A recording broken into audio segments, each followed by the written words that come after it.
सुमित चौधरी हमारे साथ इस वक्त हमारे डिफेंस कॉरेस्पॉन्डेंट मौजूद हैं। सुमित, मेहमानों पर मैं जाऊं उससे पहले आपका रुख करूंगा और डिटेल्स क्या मिल पाई हैं इस मीटिंग के बारे में, क्योंकि जो साजिशें हम बता रहे हैं जिनका खुलासा अब तक हो चुका है वो तो निश्चित तौर पर बहुत गंभीर है।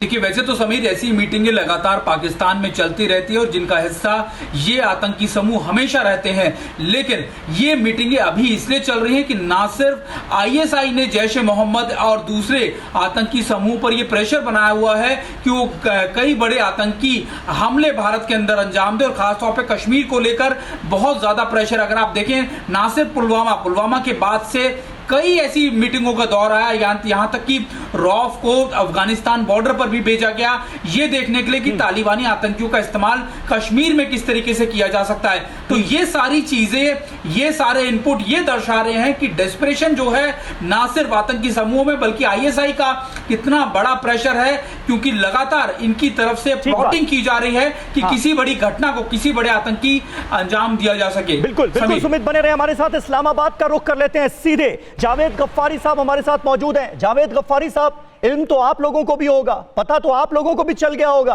कि आईएसआई के अधिकारी मिल रहे हैं आतंक के रहनुमाओं से।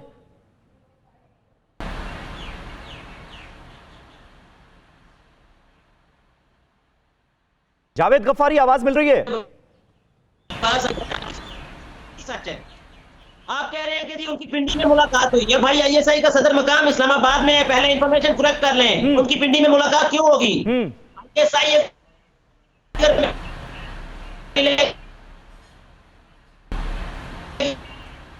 नहीं, आपकी आवाज नहीं मिल रही है, आपकी आवाज नहीं मिल रही है। आदित्य राज कौल, मैं अब आपसे जानना चाहूंगा, आपको क्या लगता है इस तरह से मीटिंग की खबर आना? और हम सबको यह पता है कि जब पुलवामा अटैक हुआ था तो भी इस तरह की एक मीटिंग हुई थी, सीक्रेट मीटिंग आईएसआई के अधिकारियों और जैश के आतंकियों के बीच में। अब दोबारा इस तरह की मीटिंग होना और उसकी जो डिटेल्स सामने आ रही हैं वो भी अपने आप में बहुत गंभीर हैं। क्या किसी बड़े हमले की प्लानिंग सरहद पार शुरू हो चुकी है पुलवामा जैसे अटैक की?